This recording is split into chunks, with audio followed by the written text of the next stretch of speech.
So the Hulk stops holding back in this story, and Avengers Twilight is going to go down, I think, as one of the best Avengers limited series that Marvel's done in a long time. So for those of you guys who need to get caught up, as always, you'll find a link to the playlist at the end of this video. But the long and short of this is that this story takes place in the future, that superheroes have basically been outlawed, and that Red Skull had secretly been operating behind the scenes to kind of turn the United States effectively into a dictatorship. And all that happened because of an event called H-Day, and we'll talk about what that is as we get further into this story. But what this does is this initially opens up with James, the son of Janet Van Dyne and Tony Stark. Janet Van Dyne, of course, being Wasp, as most of you guys know. But Tony Stark and Janet were believed to have been either killed or missing during the initial attack by the Incredible Hulk. Tony Stark, of course, we've learned over the course of the story, was taken by Red Skull, and really James himself as time went on and was kind of used, but that Janet Van Dyne was still effectively gone. And so in this immediate aftermath of the death of Tony and the perceived death of Janet Van Dyne, after the attack, James is still a kid, and in kind of a Batman type situation, he's taken in by authorities, and they say, look, like, your father bequeathed everything to you, right? Like, Tony Stark left it all, right? All the money that he had, his company, all of his Stark tech, the whole 9 yards. We're still trying to find your mom. We don't know where she is. And then, of course, you have the Red Skull who shows up as Kyle Jarvis. Now, that's one of the big things that we learned, was that the Red Skull had basically been manipulating James the entire time as the new inheritor of what is quite possibly the wealthiest company in the world, and certainly the most technologically advanced company in the world. Being able to essentially control it by proxy is the best thing the Red Skull could have hoped for. And so what we end up doing is picking up in the modern era right now, like as the Red Skull is making his move to seize control of North America. And so what you get is a kind of last ride of the classic Avengers, that you do have a new Hawkeye, which is cool, but you also have Captain America, you have Miss Marvel, you have Thor who's returned, and so on. But the Incredible Hulk is also here. And that's the nature of H-Day, that somehow or another that the Red Skull was able to basically find a way to control the Hulk, using what seemed to be some kind of technological variant of obedience discs. But the Incredible Hulk just does what it's told now. It's a mindless beast, and when Red Skull says, go here and do that, it does it. And secretly, what the Hulk had been used for by the United States military was various campaigns across the world, taking out other threats, sometimes even demolishing entire countries. But what's really strongly indicated here is that when the Hulk launched an attack against the superheroes during H-Day, that it was all just kind of a false flag, that it was designed to show how dangerous superheroes were, and that because they were so dangerous, they were outlawed. It was the first step in the Red Skull's plan to seize control. Outlaw those that could credibly stand against him, and then destroy a few if the opportunity presents itself. And so that's why what you get here is a straight up fight between the Hulk and Thor. And when I say this is a straight up fight, I mean it's a knockdown, drag out fight. Now, a lot of the plot threads do get wrapped up here, and we'll talk about those. A good example of this is the fight between Captain America and Red Skull, right? That literally, it's the ending of Godfather, right? Like, all family business is being settled today. It's pretty dope. And so you do kind of get this back and forth. But the really significant moment here also comes between James and Tony. Because with James having been taken in by the Red Skull and then being indoctrinated for all those years, he came to see the Red Skull's reality as an absolute truth. That the Red Skull's philosophy here was, if you give people freedom, they will destroy society. Because people do not think as a collective whole. People think as individuals, and the collective whole is just a byproduct of the fact that they're all occupying the same space. And so in order for this country to really succeed and to live on into the future, they have to be controlled, because if given the opportunity, people on an individual level will destroy everything, not because they mean to, but because they can't help it. So I will control them. I will tell them when to get up, when to go to bed, what to watch, what not to watch. I will outlaw surveillance. I will have complete and total dominion over everything. Now, have no illusions here. While Red Skull was pitching this idea to James and indoctrinating this idea to James as what was inherently best for society, and almost doing it in a kind of benign manner, the Red Skull's motivation was just control, right? I mean, he's a bad guy, right? So like, it was just manipulation to the greatest degree possible that we've seen so far from his character. And so James wholly believes that what he's doing is the right thing. It's why when he's talking to Tony Stark, albeit, Tony Stark in his Iron Man suit, that he says, I'm doing what's right. Some people need to die so others understand that this only works if they listen, if they follow orders, or else it's chaos. It's very much a utilitarian thing. Kill a few thousand people now so that future millions could have a better life, a utopia, as the Red Skull puts it. Now, of course, in this instance, it is all about control. So there really is no actual grand and great moral philosophy being held here. But utilitarianism does have credible points. If you had to kill 500 people now so you could save millions in the future, and there is no middle ground, right? There is no, we can save both. Which one do you pick, right? The trolley car example. So it's a really interesting moral philosophy. Again, we're not going to get super deep into that, but here is one of the cool things that happened. That when everything was left to James, one of the things that was left to him was a ring. And that's where, as Tony and James are having this conversation, and James points to him, Tony sees the ring, and he's like, that's right, like the ring, I almost forgot, like I remember now. And what you do is you get this flashback that what had happened was that when Tony Stark and Janet were getting ready to jump back out, right, once more into the breach, dear friends, and face off against the Hulk in the middle of H-Day, that they came up with this idea that if they were caught by the authorities, they would be executed, experimented on, God only knows what would happen. But James needed to have someone that could raise him, that could take care of him. And so what they did is they concocted this plan that Janet Van Dyne would shrink down and she would go inside of this ring. And the idea was that when the time came, that James would know how to free her, or that Tony Stark would free her, whatever the case was, they would bring her out and she'd be able to rejoin her son.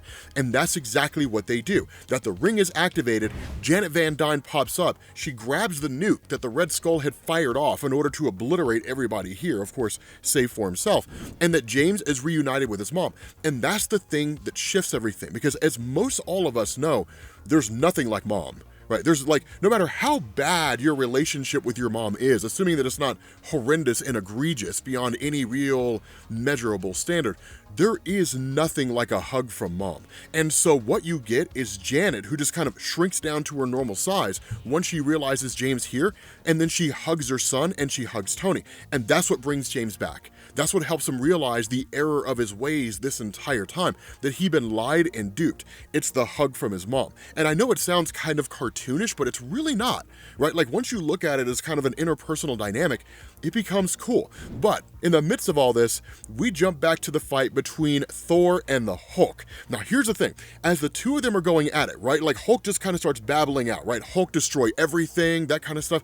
And that's when Thor starts to realize that there is no saving the Hulk here. That Banner may very well be inside there somewhere, but he could be lobotomized, any number of things.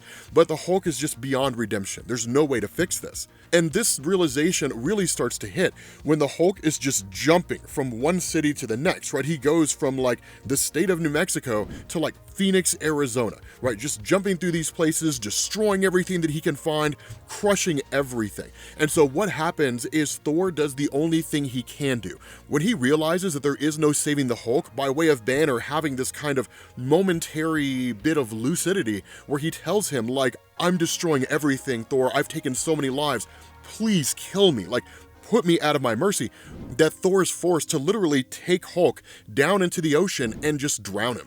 Right, just keep him down there, drown him, and that's it. Now, there is a couple instances of Marvel cooking the books to a degree. It's why the Hulk is such a strange and wonky character. A good example of this is that in Jason Aaron's run, there was a point where the Hulk was underwater and then just arbitrarily developed gills, right? That like the power of the Hulk is he could almost adapt to anything. So we're leaving a lot of that out. As a lot of you guys know with Avengers Twilight, from what you've seen so far, it's following the traditional depiction of superheroes as they've existed in Marvel Comics over the years, minus the the plot-driven caveats that we've also seen pop up from time to time. But what you do, of course, with that having taken place, you switch back over to the main battlefield in Washington, D.C. And once James starts to realize the error of his ways, and he starts to realize what's actually going on, he jumps into the fray alongside all the other forces of the Avengers against the forces of the Red Skull. But here's the kicker to all of this. Captain America fighting the Skull is one part, kind of like this final battle between the two that had been a long time coming. But the other part of this is a distraction, because what Steve Rogers knows is that if he lets the battle go on long enough, that the Red Skull is so full of hubris and he's so arrogant, he'll reveal his plan to everybody, right? He'll spill the beans, because the Red Skull likes to brag. He likes people to know that he got the upper hand, and he likes people to know how effectively he did it. And so what happens is that while the two of them are fighting, the forces of Luke Cage, kind of the underground, right? The other half of this Avengers team, really operating more by the name Defenders than anything else, that they co-op a bunch of the observation bots that the government has and have them survey the battlefield, so that when the Red Skull comes along, Captain America tells him that, like, this will never last, right? He says, I don't have to be a match for you. Your downfall will come from the people you've tricked into giving up their freedom. They will see past the lies and they will fight back. But the response of the Skull, you simplistic fool, which of course, you know, the Skull using his 1960s one-liners, but he says, your country stands for nothing. This inane symbol is so easily twisted, so thoroughly co-opted, that by the time I'm done, people will wave it as a siren call to fascism. They'll see my lies as truth. I control the media. I control your insipid laws. I let your puppet president's blood wash over me because you don't need a president anymore when you have a Fuhrer. And what happens is that in the midst of that, Captain America tells Red Skull to smile. And when he turns around, he realizes that entire statement had been broadcast out to the United States and to the world. Now, here's a kicker about this, right? This is not one of those instances where you have this kind of Chip Zdarsky moment where he says, you know, and that's how the world was saved, right? You know, a rainbow comes across the sky, right? And the heroes band together, and the Red Skull flies off into the distance, angrily shaking his fist. You haven't heard the last of me. Instead, you get this like really cool and real world depiction where Captain America says the world is watching, America is watching, and while it may take some more convincing still, you're done here, Skull. So it's the recognition you don't just undo a couple decades of mental conditioning with like one speech by a villain where his entire plot is revealed and everybody's just like, wow, he tricked us. That when you mentally condition people, right, it takes about 6 months to effectively brainwash somebody. Brainwash people for 20 years, you don't just undo that overnight. And I love the idea that that's recognized, right? I love the idea that that happens, because in the here and now, it is a kind of fight for the hearts and minds of American society. America realizes Red Skull's a bad guy. So seeing him defeated, right, it's just going to kind of fall into the necessity of people to see a good versus an evil, right? It's a kind of primitive psychological idea that at least we as Americans don't know how to function when there's not a good guy or a bad guy and they're clearly identified, right? Moral ambiguity creates a lot of issues in our ability to like discern what should happen in any particular moral situation. But once the Red Skull is defeated, it happens by a pretty cool circumstance that what ends up going on is James grabs the Red Skull once he's attacked by all the Avengers, and a kind of dead man switch is triggered, which sends Captain America into cardiac arrest, but also activates a kind of self-destruct mechanism in the Red Skull suit. James grabs him and flies into the air as fast as he can, intending to kind of redeem himself for everything he's done, basically engineering the circumstances that allow the Red Skull to rise to power through technology and kind of find some measure of redemption here. But what's cool is that Tony Stark shows up and says, no.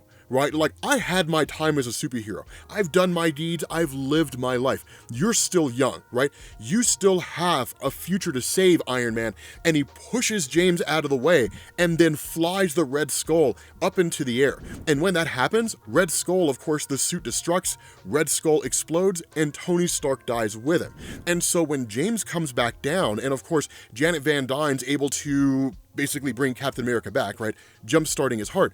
James learns a very valuable lesson about what it means to be a superhero. Because when he comes back and he tells his mom, Janet, that Tony Stark is dead, she says, I know, honey, that is the hard truth about being a hero and about being an Avenger. Sometimes when you win, you also lose. And so what you do is you pick up 2 weeks after all of this, and the country is kind of putting itself back together, right? The news is coming out, it's showing the Red Skull, kind of providing its history. And again, it's not enough to like solve everything, right? I mean, it's the allegory of Plato's cave, right? For 20 years, these people have been watching projections on a cave wall and believe that it's the real world. And when you take them out of that cave and you show them the world as it really exists, they reject it as incomprehensible. And they'll fight kicking and screaming to go back into the cave again. And so what you have to do is get one person to come out, right? You kind of have to ease them into the world as it exists and show them that like life is hard, freedom is hard, right? Like life is difficult, as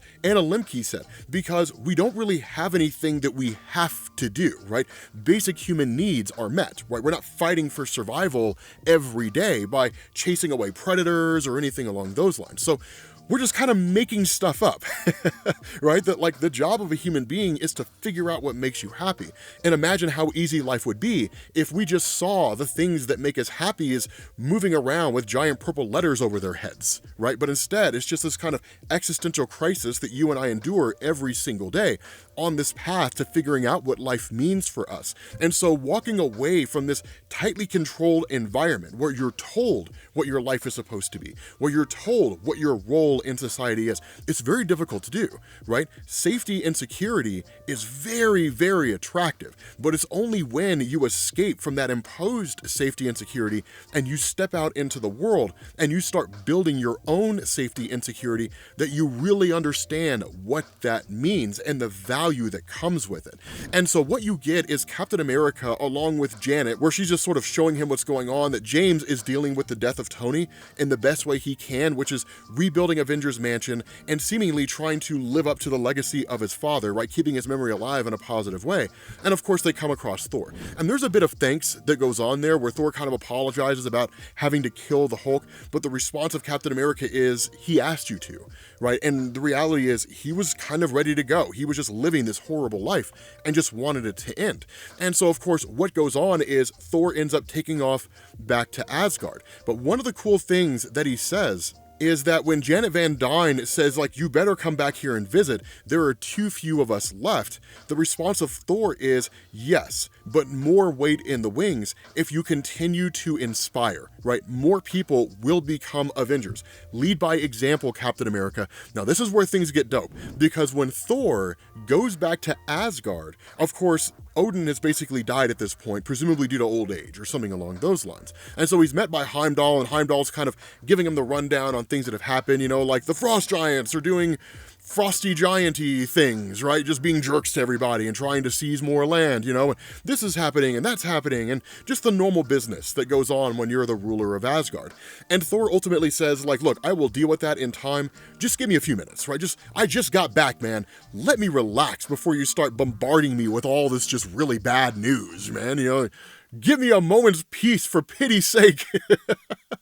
But of course, Loki shows up here.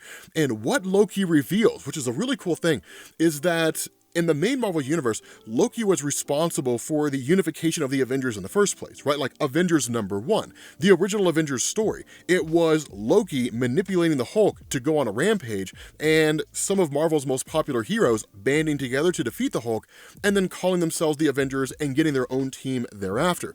And so Loki says, if I was instrumental in the unification of the Avengers originally, why not be instrumental in their reunification? So Loki is the one that kind of brought them all back together again. That when you had a member of Luke Cage's underground force who found a way to reach out to Thor, that Loki tells him, I was instrumental in that. You don't really believe that just a human on Earth could just contact the gods, right? Like, I'm the reason why it was possible. And so it's cool because Loki is not a villain at this point in time. Loki's a good guy. And he even tells Thor, Thor. This is your nature, right? Getting out there, avenging. You are not the guy who just sits on a throne, right? Let's be honest with ourselves. That's not who you are. You don't sit on a throne. You don't just rule Asgard from on high, bored day in and day out. You are the adventurer, right? You go out and you crave just having the time of your life, fighting, a warrior's mentality, right? So this was a way to get you off the throne momentarily and to get you the reprieve that you needed.